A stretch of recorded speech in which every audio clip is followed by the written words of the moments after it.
Sport Première, Stéphane Trisconi.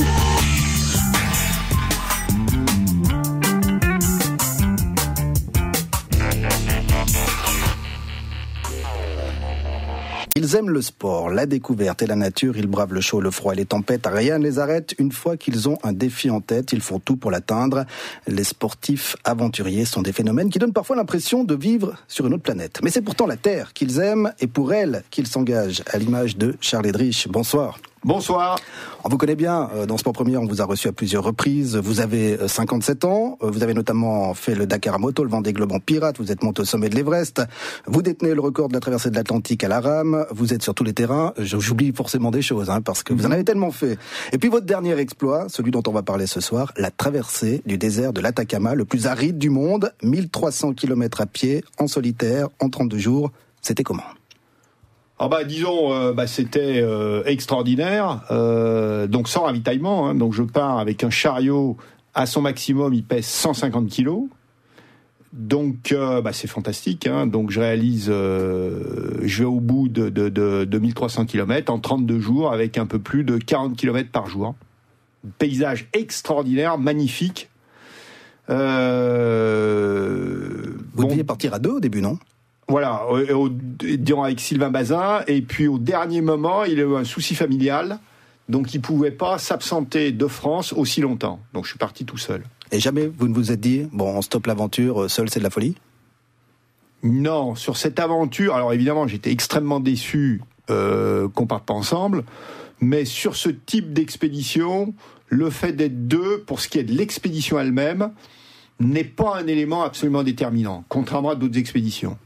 À vos côtés, Charles Edrich, Jonas Goa, qui lui s'est mis dans la tête de faire le tour du monde à vélo, mais en 106 jours. On se fixe un défi sportif, c'est le record du monde que vous visez, tout simplement. Alors, c'est pas 106 jours exactement, ça serait 92 jours un pédalage, et je compte 14 jours pour le transport.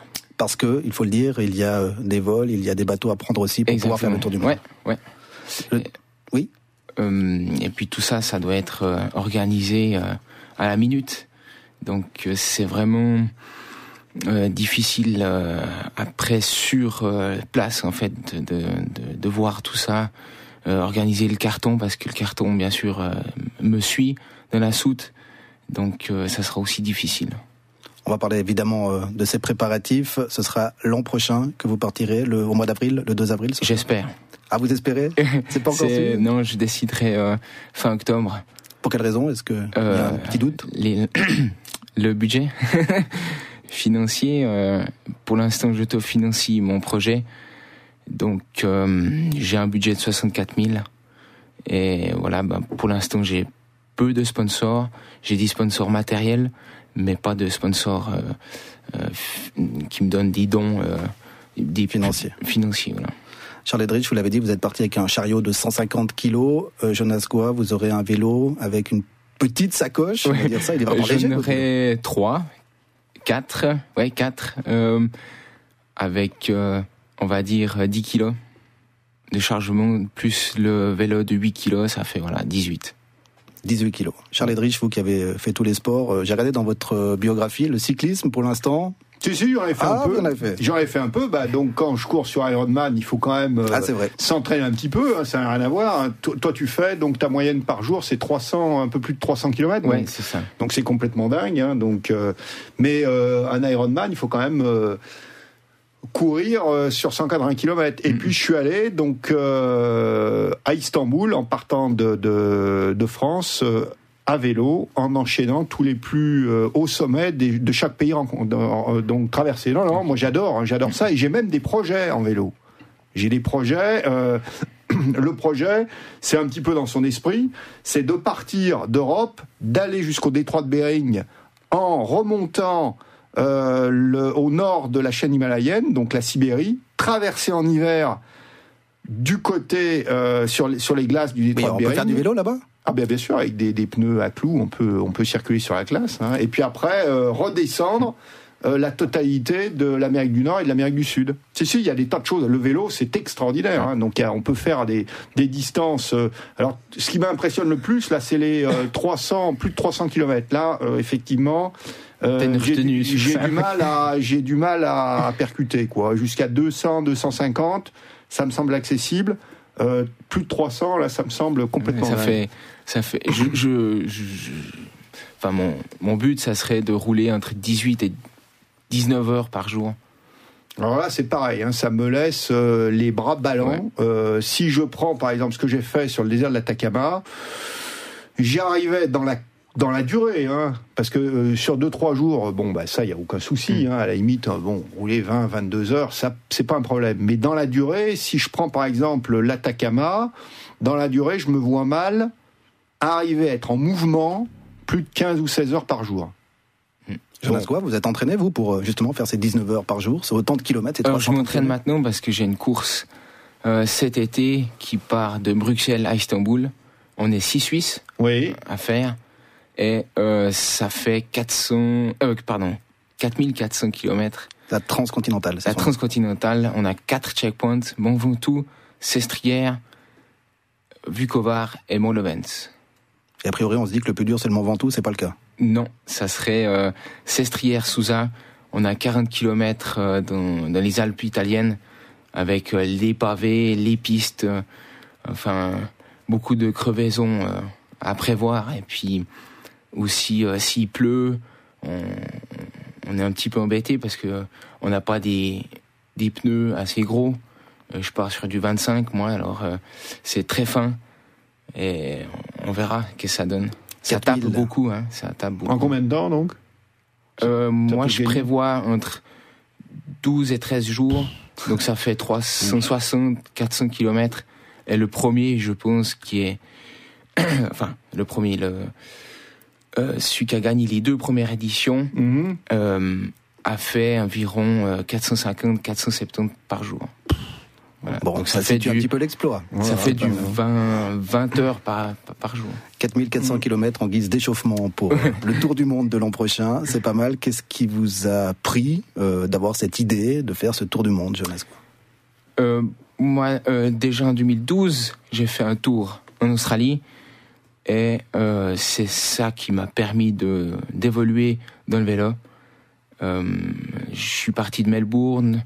J'ai fait Perth, Darwin, Cairns, Brisbane, Sydney et Melbourne. J'ai fait 17 000 km, aussi en 106 jours. Par contre, je me suis beaucoup arrêté sur les villes qui sont Perth, Darwin et Sydney. Et puis, j'ai fait aussi des tris dans mon pactage. J'ai commencé avec 110 kilos aussi. Et je suis revenu à Melbourne avec 30 kilos. Donc là, j'ai aussi une évolution sur ça. Et puis maintenant, j'aurais plus que 10 kilos sur moi. Enfin, sur le vélo. On apprend de ces aventures. Voilà, exactement. On évolue. Vous avez appris au fil du temps de vos aventures. Chaque aventure, c'est une expérience pour le futur. Voilà, donc c'est sûr. Hein, par exemple, là, dans le désert de l'Atacama, j'ai tâtonné sur les premiers jours pour trouver le bon rythme, justement, de progression dans la journée. Et puis, au bout de quelques jours, je me suis aperçu qu'il fallait surtout pas marcher entre midi et 4 heures, parce que c'est une véritable fournaise. C'est quoi une fournaise genre, je sais pas, disons, à tomber dans les pommes, hein, tellement il fait chaud. Hein, donc, c'est des chaleurs à plus de 50 degrés.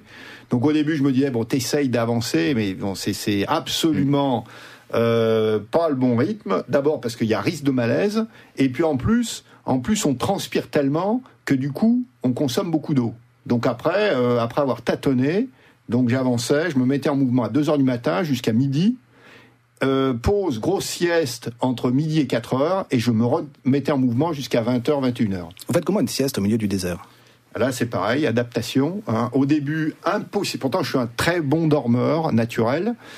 Mais avec la pression de l'expédition et puis avec la chaleur aussi, au début, j'arrivais pas à trouver le sommeil. Et puis après 15 jours, je me mettais n'importe où, à partir du moment où j'étais à l'ombre, même avec l'ombre. Je me mettais à l'ombre. Non, il n'y a pas d'ombre. Mais je me mettais à l'ombre de mes caisses, de mon chariot. Donc je les mettais les unes sur les autres. J'avais 6 caisses. Je les mettais les unes sur les autres et je me mettais à l'ombre bêtement de mon chariot, enfin de mes caisses, et je m'endormais en moins de 10 secondes, quoi. Votre témoignage est très intéressant puisque vous êtes le premier à avoir traversé ce désert. Sans ravitaillement. Sans ravitaillement. Il avait déjà été traversé avec ravitaillement. Mais sans ravitaillement, vous êtes le premier à le faire. Donc du coup, c'est une aventure extraordinaire, on peut le dire. Moi, je ne suis jamais allé au Chili, ni dans le désert de l'Atacama. J'ai une vision d'un désert plat, le sable. C'est comme ça ou c'est autrement ? Alors, c'est un peu la vision que j'avais. Maintenant, absolument pas. En tout cas, le désert de l'Atacama, c'est très, très accidenté. Sur les 300 premiers kilomètres, il y a des canyons extrêmement profonds dans lesquels on n'a pas le choix. Il faut descendre au fond et remonter de l'autre côté avec des montées. Pour ceux, évidemment, pour les Suisses, ça va être extrêmement parlant comme référence. Type montée de Martigny, pour aller sur le col des Montets. Donc vraiment, des 20 km, donc l'enfer absolu. Ça, c'est pour les 300 premiers kilomètres. Et avec puis, 150 kilos à tracter. Exactement. Et puis après, sur la plus grosse partie du parcours, donc assez accidenté, et sur la fin, des séries de cols, avec chaque fois 500, 600 mètres de dénivelé à chaque col. Il pouvait y en avoir 3 ou 4 dans la journée, donc ça faisait des dénivelés de 1500, 2000 mètres par jour.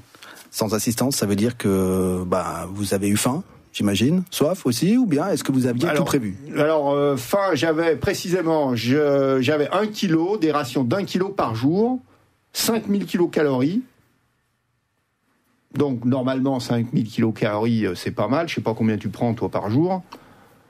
Tu sais pas. Donc, je fais ça au feeling, moi. Bon, mais là, j'ai pas le choix. Hein. Non, t'as pas le choix. Bon, moi, j'ai le choix. C'est bon. Et je suis arrivé à perdre 13 kilos en 15 jours à peu près. Après, je suis arrivé à me stabiliser, mais j'aurais pu manger, pour ceux qui voient ce que ça représente, sans aucun problème, 10 000 voire 15 000 kilocalories par jour. Et pour ce qui est de l'eau, donc j'avais l'eau, je suis arrivé à trimballer avec moi jusqu'à 77 litres d'eau. Mais au début, il y a 3 ou 4 oasis dans lesquelles j'ai pu me faire le plein d'eau, notamment à Quilagua, qui est le village le plus sec du monde, le plus aride du monde.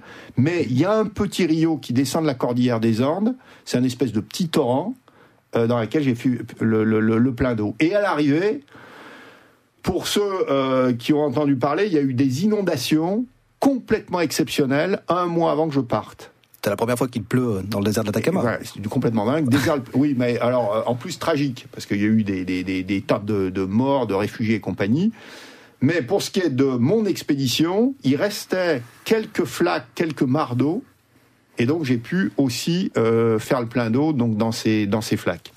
On va boire un petit peu de l'eau, on va marquer une petite pause, musique, et puis ensuite on va aller dans une région que vous connaissez bien, le Nord-Ouest, puisqu'il y a une personne qui s'appelle Raphaël Donjean qui va partir tout soudain pour son aventure. Lui, il va faire du kayak solaire, il sera en direct avec nous dans un instant. Nos invités sont toujours là, Charles Edrich, Jonas Goua, qui parlent pendant la musique de leur aventure, de nourriture, qui lisent le bouquin de Sarah Marquis, qui parle évidemment d'aventure. Un aventurier, on en a un 3e que l'on accueille dans cette émission, Raphaël Donjean, bonsoir. Bonsoir. Vous êtes éco-aventurier neuchâtelois et votre défi que vous vous apprêtez à réaliser, c'est la première traversée en kayak solaire du passage du Nord-Ouest de l'Atlantique au Pacifique, à l'extrême nord du Canada. 3000 km en 3 mois. Le départ était prévu cette semaine. Il est un petit peu retardé. Qu'est-ce qui se passe ? Oui, écoutez, justement, les conditions météo sont plutôt favorables, mais il y a encore pas mal de glace dans la baie de Tupeatuk, qui fait que pour l'instant le départ n'est pas possible, mais on est encore très tôt dans la saison, donc on espère là que la semaine prochaine les glaces se libèrent et lorsqu'on est sur un kayak solaire, il faut non seulement avoir du soleil, une bonne météo et également, bien sûr, c'est pas un brise-glace, hein, donc il faut que les glaces soient retirées. Du soleil justement, vous en avez un petit peu pour recharger les batteries ? Écoutez, là, il y a des bonnes conditions. Il y a l'énorme avantage d'être dans les régions polaires, donc dans l'été boréal, c'est qu'il fait jour 24 heures sur 24. Et donc, on a déjà fait quelques navigations de test et il y a vraiment, jusqu'à maintenant, plus d'énergie que prévu. Et la glace, ça vous a surpris qu'il y en ait autant encore maintenant, ou vous y attendiez quand même un petit peu ? Non, donc on sait qu'on est très tôt dans la saison. Hein. Le but, c'est de pouvoir partir dès que les glaces s'ouvrent pour avoir un maximum de temps à disposition pour faire cette tentative de ce passage du Nord-Ouest. Donc non, c'est tout à fait normal actuellement d'avoir de la glace à cette saison.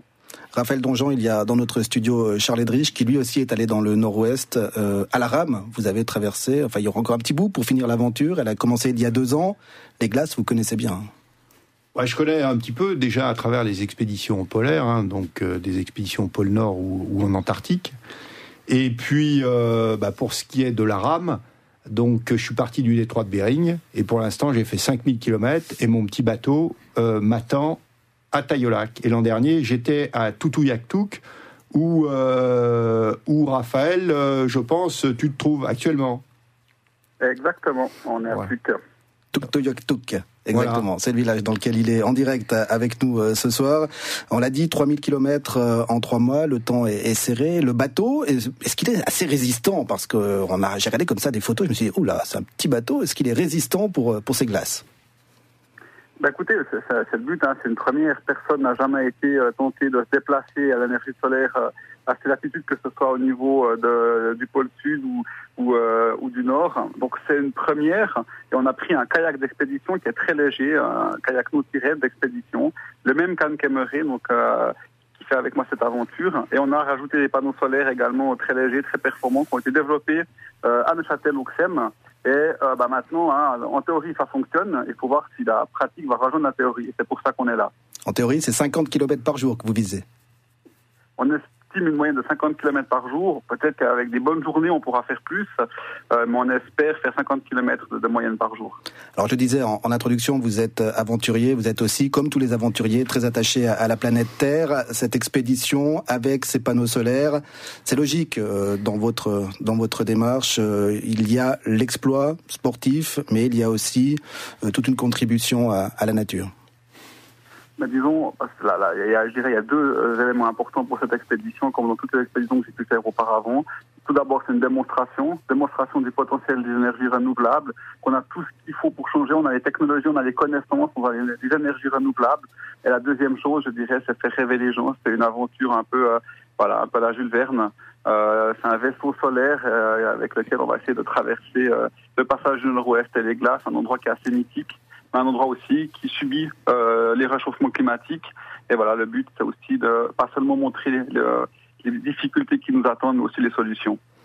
Parlons concret, Raphaël Donjean. Vous partez là pour 3 mois. Alors, il y a évidemment la nourriture, il y a les boissons à prendre avec soi, il va falloir dormir, il y a la faune. Comment est-ce que vous êtes préparé spécifiquement pour cette aventure?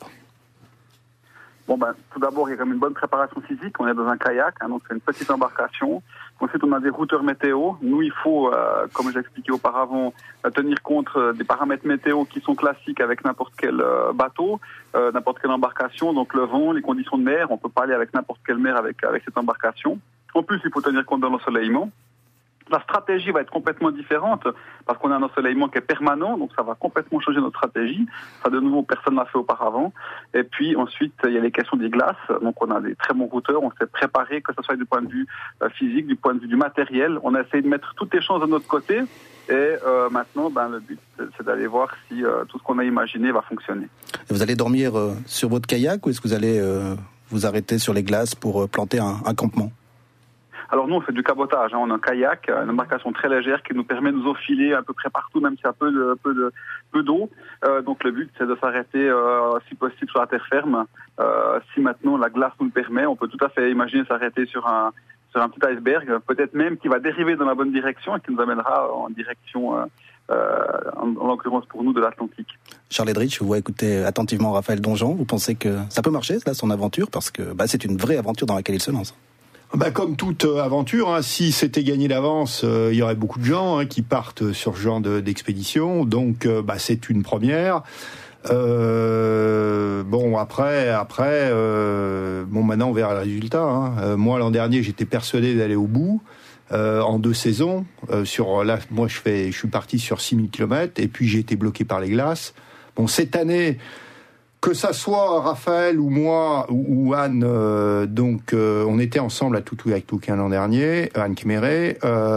Il semblerait que ça soit une année où la fonte démarre très très tôt. Alors que l'an dernier, tout le monde parle du réchauffement de la Terre, mais sur le passage nord-ouest, ça a été une année où il n'y a jamais eu tant de banquise depuis plus de 10 ans.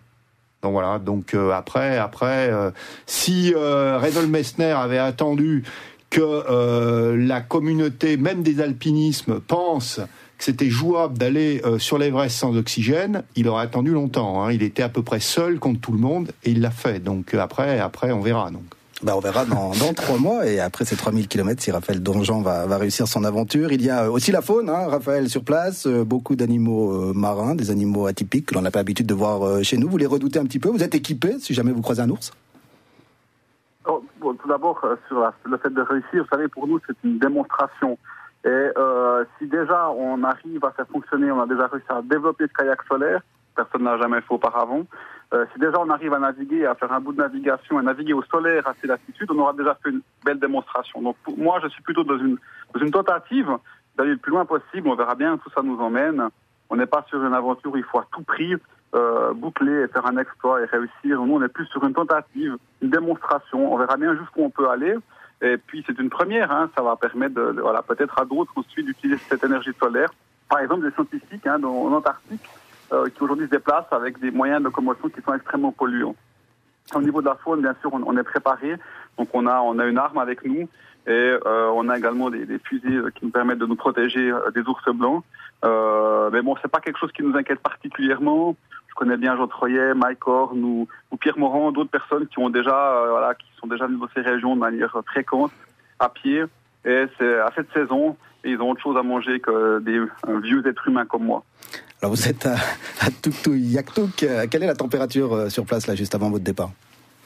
Écoutez, ce matin c'était une belle temps, il faisait beau, il faisait grand beau, là ça s'est couvert, il y a pas mal de vent, maintenant il fait 5 degrés.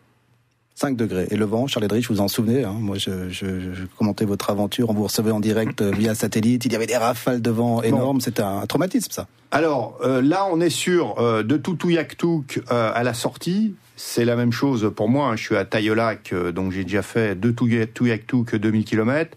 On est sur une partie où la météo est quand même beaucoup plus tranquille que sur la partie Alaska. La partie Alaska, c'est de la folie furieuse, notamment parce que les coups de vent, on les voit pas trop arriver. C'est-à-dire chaque fois, j'ai dû me prendre, ça c'était donc il y a 2 ans, j'ai dû me prendre 6 coups de vent à plus de 30 nœuds, dont un à 40 nœuds, c'est-à-dire 80 km/h, et le routeur, il les avait pas vus arriver. Alors que sur la partie canadienne, c'est un peu comme les dépressions en Europe, hein, elles vont d'ouest en est, donc là on est beaucoup plus sur la partie est du parcours, c'est quand même beaucoup plus tranquille, hein. C'est quand même souvent mer d'huile, donc c'est l'idéal pour le kayak ou pour la rame, hein, donc et les coups de vent, l'an dernier je me suis pas trop fait surprendre, donc c'est quand même moins dangereux que ce qu'on peut avoir côté Bering. Raphaël Donjean, qu'est-ce que vous redoutez le plus, le vent, le froid ou les nuages qui pourraient cacher le soleil? Écoutez, dans ma situation, ce qu'on redoute le plus, c'est que vu que c'est une première, que personne n'a développé une embarcation comme ça, il n'y a personne qui a pu nous expliquer comment faire. Donc ce que je redoute le plus, c'est de ne pas avoir pensé à quelque chose de très important, de se retrouver avec un véhicule solaire, mais qui n'est pas du tout adapté aux conditions dans lesquelles on se trouve. Mais il faut bien que quelqu'un tente fasse une première, et c'est pour ça qu'on est là. Et donc voilà, c'est ce que je redoute le plus, c'est d'avoir sous-estimé quelque chose d'important dans la préparation de ce kayak solaire. Et on en reparlera avec vous, évidemment, de cette première. Merci beaucoup, Raphaël Donjean, d'avoir été en direct durant quelques instants depuis Tuktoyaktuk, petit hameau inuit au bord du cercle polaire, du cercle arctique. C'était un énorme plaisir de vous recevoir dans cette émission. Bonne soirée, puis bon périple. À bientôt. Merci beaucoup. Beaucoup de réussite, hein, Raphaël. À toi aussi, Charles. Bonne chance. Merci. Voilà, tout le monde se connaît. C'est ça le monde de l'aventure. C'est une grande famille. Et puis grâce à Sport Première, Tuktoyaktuk qui est devenu célèbre ici. On en parle chaque année maintenant de ce hameau inuit. Charles-Edrich, Jonas Goua, vous êtes toujours en notre compagnie jusqu'à 20h. On ira tout à l'heure avec vous en Turquie retrouver Coraline Chapat qui elle est allée en Iran il y a quelques instants, il y a quelques jours, c'était la semaine dernière, pour faire un trekking et voir s'il était possible de pratiquer du sport dans ce pays où le voile chez les femmes est obligatoire. On va parler de vos aventures encore. Jonas Goua, c'est le tour du monde à vélo en 106 jours avec la transcontinentale comme échauffement, entre guillemets, cet été. Et je vous entendais tout à l'heure parler tous les deux de nourriture. C'est intéressant. À ce niveau-là, vous n'avez pas de préparation spécifique, surtout vous, Jonas, c'est un peu l'aventure. Vous allez manger ce que vous allez croiser sur la route, c'est ça? Oui, c'est ça. Moi, je fais au feeling. Quand j'ai faim, j'ai faim, donc il faut trouver un peu de nourriture, et puis on repart. Mais vous mangez n'importe quoi? Vous êtes à 2h du matin, vous tombez dans une station-service, vous prenez un sandwich, vous le mangez, parce que c'est tout ce qu'il y a? Ben, c'est ça. Ah ouais, c'est pour pas avoir de fringales, c'est tout. Non, mais c'est essentiel. Hein. Ce que dit Jonas, ça correspond parfaitement à l'aventure.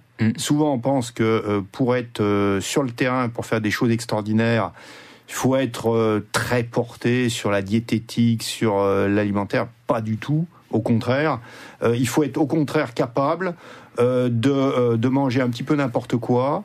Et de bien digérer aussi. Exactement. Et plus on est sérieux, si on peut dire, hein, arrête-moi si évidemment tu penses autre chose, plus on est sérieux dans la préparation, régulier, attentif, organisé, structuré, moins à la limite on est prêt à la grande aventure. Parce que dans la grande aventure, on va perdre, ça m'est arrivé, donc en 15 jours j'ai perdu 13 kilos au départ hein, sur l'Atacama, donc j'avais pas de réchaud, donc je mangeais froid, c'est ce que tu vis aussi au quotidien. Voilà. Je mangeais principalement des cacahuètes, des crackers et des chips. Si t'es pas habitué, disons, à manger ce genre de choses, bah, comme tu dis, hein, le problème c'est que tu digères pas. Et dans mon cas, j'ai jamais été malade sur le désert de l'Atacama, sauf j'avais pris 100 grammes de jambon et de saucisson et de chorizo sous vide. Mais le problème, c'est que les paquets étaient mal faits, donc très vite ils se sont percés et le jambon était violet. Mais comme j'avais que ça à manger, je l'ai mangé quand même. Donc de temps en temps, j'étais un peu malade. Mais par contre, pour le reste, les cacahuètes, etc., c'est parfait. Hein, quand t'as l'habitude, c'est absolument impeccable. Mais si t'es pas préparé à manger ça, ça passe pas. T'es d'accord? Ouais, exactement. Bah, les barres de céréales aussi. Voilà. Et puis éviter, par exemple, de boire du coca ou voilà, des boissons sucrées. Moi, j'essaye de boire que de l'eau, d'être assez pur dans ce que je bois. Après, ben voilà, si t'as pas le choix, tu bois ce que tu trouves. Tu manges ce que tu trouves. Voilà, ça peut être des frites, un kebab, des pizzas, enfin voilà, tout ce que tu trouves, c'est bon. Bon, après moi, il y a 2 ou 3 choses qu'il faut connaître. Donc les risques de carence, a priori, ça n'existe pas à moins de 30 jours. C'est-à-dire on peut manger absolument n'importe quoi, sous réserve évidemment qu'après au quotidien on mange d'une façon à peu près normale. Donc carence, ça n'existe pas. Donc pour moi, en expédition de ce type, la seule chose qui compte, c'est le nombre de calories qu'on arrive à manger par rapport au poids transporté. Point à la ligne. Et puis après, en accessoire, je prends en compte le conditionnement. Alors peut-être pas pour le vélo, mais sur des expéditions où on trimballe tout avec soi, le conditionnement, et puis l'appétence qu'on peut avoir par rapport à la nourriture en fonction des expés. Par exemple, en très haute altitude, en Himalaya, on perd tous, même les gens les plus voraces, on perd tous un peu l'appétit. Donc il est important de prendre ce qu'on aime le mieux manger. Alors par exemple, tu parlais de bars. Par exemple, moi je suis pas un grand fanatique des bars. Je préfère la charcuterie, donc je pars avec du salami, des saucissons et compagnie en Himalaya. À l'inverse, en expédition polaire, même les gens les plus délicats, très très vite, au bout d'une journée ou 2, on dévore. C'est-à-dire là, on monte avec des rations avec 80% de graisse pure. Pourquoi ? Parce que la graisse, il n'y a rien de plus calorique. Hein. L'huile, c'est 9000 kilocalories. Le chocolat, c'est un aliment light, hyper light par rapport à l'huile. Donc on arrive à boire de l'huile sans autre ingrédient. Donc voilà, après, il faut s'adapter. Maintenant, effectivement, tu donnais l'exemple des frites. S'il faut, les frites, c'est parfaitement sain. Surtout qu'en plus, quand on fait énormément d'exercice, on arrive à tout absorber, et les histoires de cholestérol et compagnie, on s'aperçoit que les gens qui font beaucoup d'exercice, a priori, ça n'existe pas trop, quoi. Bon, ça nous change de la diététique sportive que l'on entend d'habitude. Moi, je découvre, hein, toi, je pense que tu as beaucoup plus d'expérience que moi. Moi, je suis encore à la découverte parce que sur mon tour d'Australie, j'étais autonome, donc j'avais mon petit réchaud, je pouvais faire mes pâtes, mon riz. Après, voilà, c'est un autre type de voyage à vélo, et voilà, j'apprends tous les jours, Et je vais beaucoup apprendre sur cette course de cet été. Et la récupération, le sommeil, c'est quelque chose d'important parce que vous avez dit 330 km par jour, peut-être 19 heures, 20 heures de vélo certains jours. Ouais, il va falloir penser à dormir. Des nuits blanches et voilà. Bien sûr, la récupération, c'est important. Il faut savoir aussi s'arrêter, écouter son corps. Et je trouve que je vais bien comme ça au feeling en fait. Et puis voilà. Après la récup, on fait aussi sur le vélo. Le matin, c'est très important de reprendre gentiment. Et puis ensuite, de pédaler, de retrouver le rythme de croisière qu'on a eu le lendemain en fait. Et voilà. Je pense que je sais pas, pour toi, la récupération. Exactement, là tu as mis exactement l'accent sur ce qui me semble être le plus important. Aujourd'hui, souvent on perd un peu la sensation de ce qu'on peut de ce qu'on peut percevoir de son corps, du manque de sommeil, etc. Ouais. Moi par exemple, je m'entraîne jamais avec un cardio. Alors attention, c'est sur le terrain de l'aventure. Maintenant, si on veut faire une performance sur un marathon, sur un Ironman, c'est complètement différent. Là, il faut être strict, rigoureux, attentionné, pas se mettre dans le rouge, etc. Mais par exemple, tu parlais de fringales. Ça, quand on a l'habitude de les gérer, on les voit venir. Il faut surtout pas être surpris par la chose. Le manque de sommeil, c'est la même chose. Moi, j'ai tellement l'habitude de me mettre en zone rouge par rapport au sommeil. C'est que je suis mobilisé, si on prend le sommeil, à 100%, sur le fait, évidemment, de dormir le moins possible quand c'est nécessaire, évidemment, mais en même temps, de ne pas aller trop loin pour pas, par exemple, attraper des hallucinations, parce qu'il faut savoir que des hallucinations, on peut en attraper, que ce soit en vélo, en course à pied, en voile ou à la rame, très, très facilement. Donc, voilà. Je vous interromps. Vous parlez avec passion, évidemment, de vos aventures. On a Coraline Chapat qui est avec nous, qui est en Turquie. Je vous l'ai dit tout à l'heure, elle est partie en Iran il y a quelques jours pour aller faire du trekking. Merci d'être avec nous, Coraline Chapat. Bonsoir. Bonsoir. Vous allez bien? Vous avez récupéré de ce voyage en Iran? Oui, bien, super. Là, je suis en train au bord de la mer, en fait, en train d'organiser un camp sportif, en fait. Ah, voilà, le sport est partout. Vous êtes neuchâteloise, vous vivez à Istanbul. Exactement. Depuis 2008 et vous avez décidé d'aller découvrir l'Iran en trekking. Alors, a priori, pas évident pour une femme dans un pays où le port du voile est obligatoire. Pourquoi cette idée? En fait, ça fait depuis très très longtemps, depuis peut-être 10 ou 15 ans que j'avais envie un jour d'aller en Iran. J'étais attirée en fait par la culture et au niveau de l'architecture et de l'histoire. Et comme je suis aussi une coureuse à pied, je me suis dit que la bonne idée c'était d'aller là-bas pour courir. Et j'ai pris contact en fait avec des coureurs locaux. Je les ai d'abord contactés via les médias sociaux, Instagram, et ensuite on s'est échangé les adresses e-mail. C'est des coureurs qui ont l'habitude d'aller courir à l'étranger, dont en Suisse et en Turquie. Et en fait très très facilement, c'est comme si j'avais été intégrée dans leur communauté, avant d'y aller. Et tout s'est vraiment très très bien passé en fait. Le port du voile ne vous a pas posé de problème? Donc en fait, il faut s'imaginer que par rapport à l'image qu'on peut avoir à l'extérieur, bien sûr, on est dans une république qui est islamiste, donc le port du voile est obligatoire, mais on est en fait en ce moment sur un port du voile qui est, on va dire, à demi-couvert.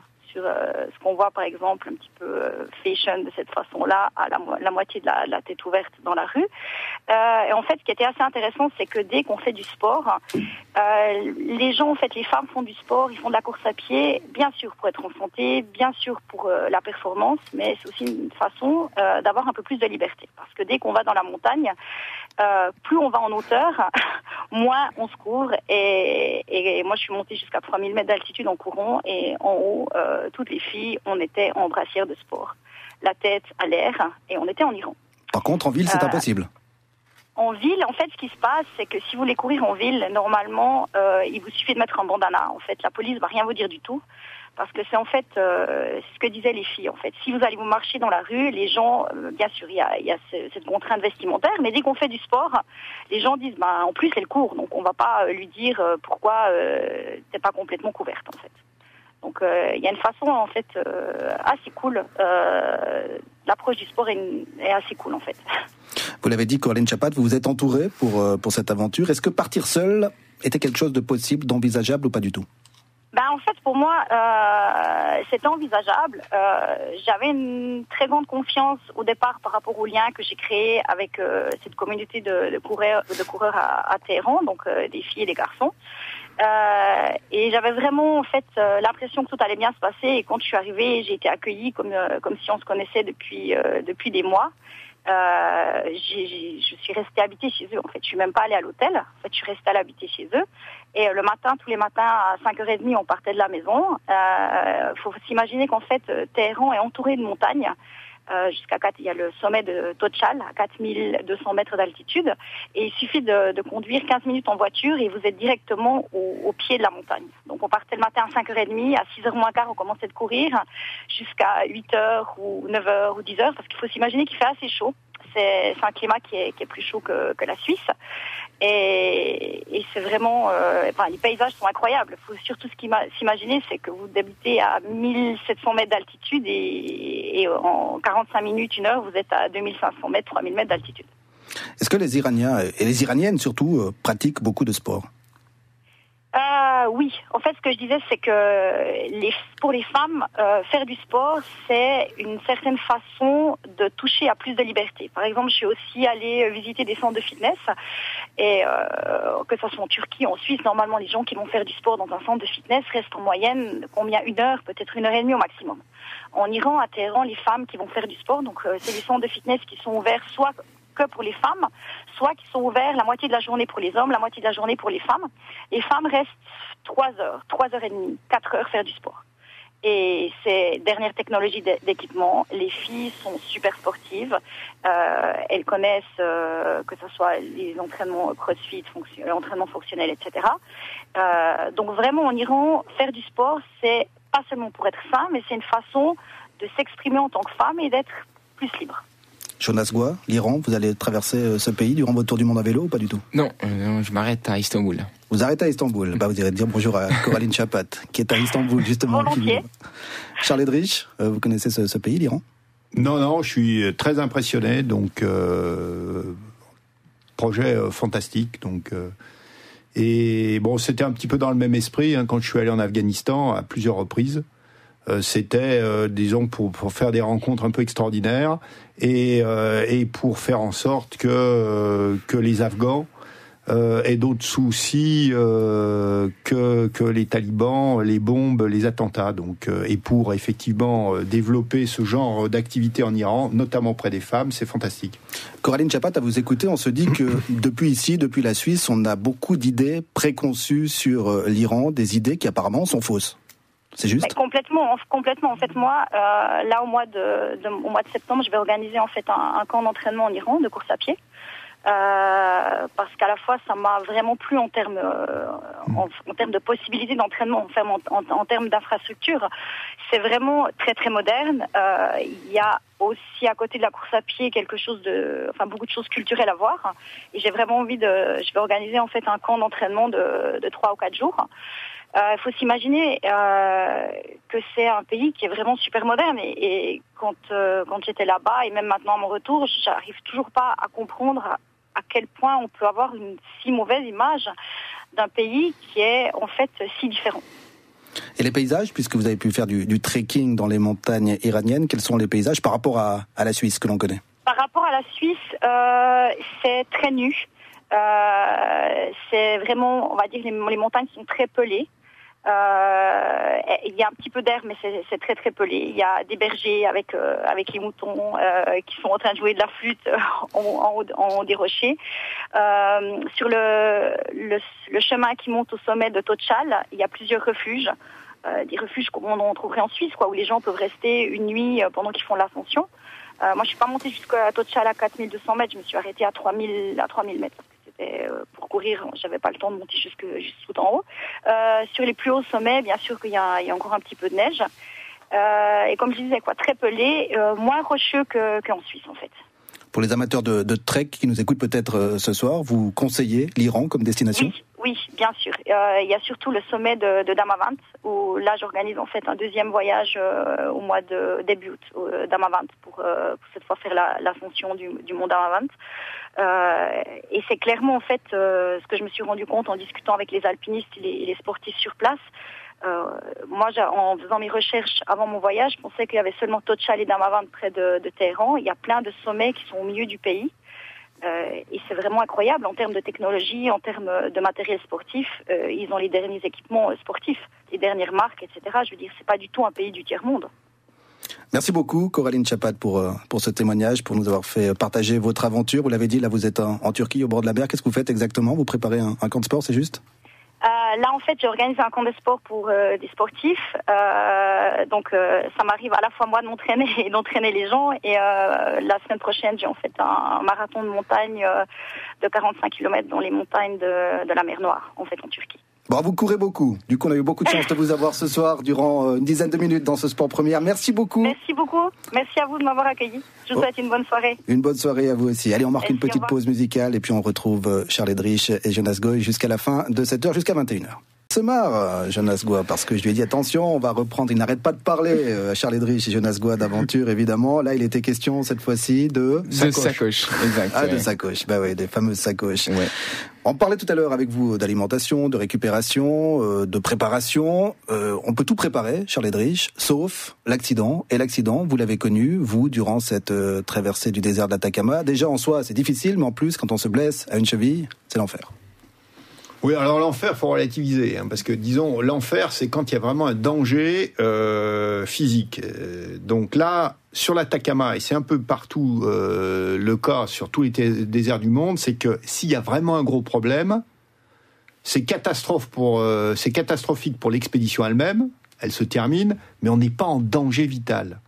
Donc il faut quand même relativiser. Tandis que quand je suis au départ du détroit de Bering avec mon petit bateau à rame, là, par moment, donc on pense à survivre. Donc on n'est quand même pas tout à fait dans la même disposition d'esprit. Mais effectivement, sur le désert de l'Atacama, donc je me lève un matin à 2h du matin, je peux quasiment plus mettre le pied par terre. Donc là, je vois l'expédition qui m'avait échappé. Entorse de la cheville. Entorse de la cheville. Donc la cheville qui a doublé de volume. Donc après, donc qu'est-ce que je fais? Je regarde immédiatement l'état de mes vivres et de mon eau.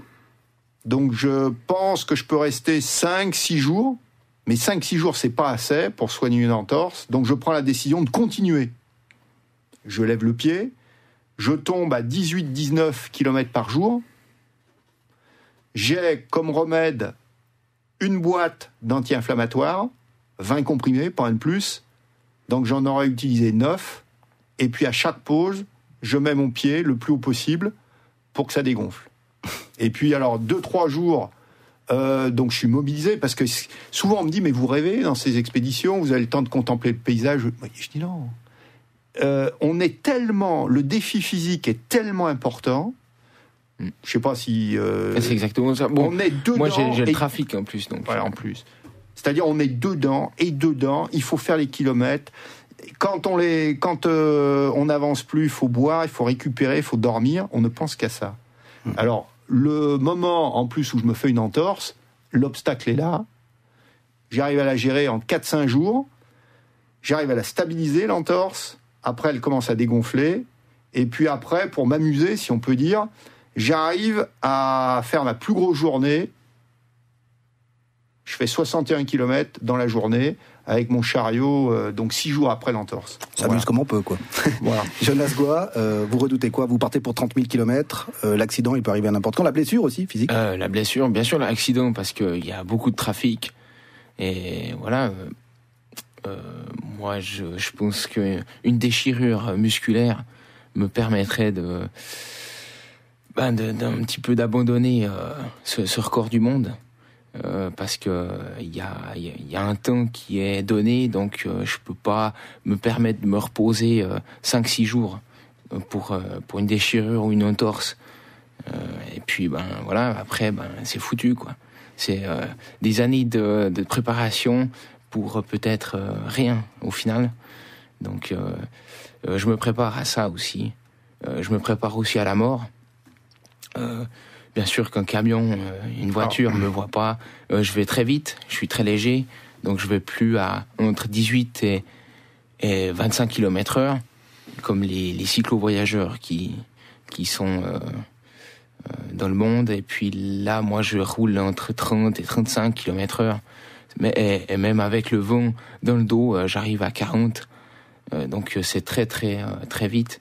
Et puis, bien sûr, il y a des dangers chaque jour. Et surtout la nuit. C'est vrai, et on a tendance à l'oublier parce qu'on vous écoute parler et on se dit, ouais, l'aventure, ça fait rêver, c'est beau, mais c'est dur et il y a des dangers. Il nous reste 1 minute avant les informations. Charles Edrich, dernière question. Votre prochain défi, parce que vous en avez pratiquement un par mois, c'est quoi? Il faut que je termine le passage nord-ouest. Bah oui. Donc ça, c'est pour cet été. Et puis après, donc j'ai pris goût au désert, donc je repars dans le désert. Ça sera le désert de Simpson, en Australie, que tu connais.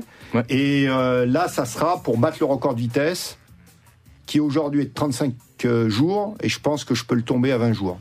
Ah, carrément. Ouais, de 35 à 20. Bon, on suivra ça. Merci beaucoup, Charles Edrich, d'être venu dans ce Sport Première. Merci, Jonas Coix, d'être venu également dans cette émission. Merci à vous. On vous souhaite tout de bon pour vos différentes aventures que nous avez fait rêver durant 1 heure. Merci aussi à Coraline Chapat, qui était avec nous depuis Istanbul, elle qui a traversé l'Iran en trekking, et puis à Raphaël Donjon, qui sera prêt à traverser le nord-ouest, lui, en kayak solaire. C'était une belle heure d'émission.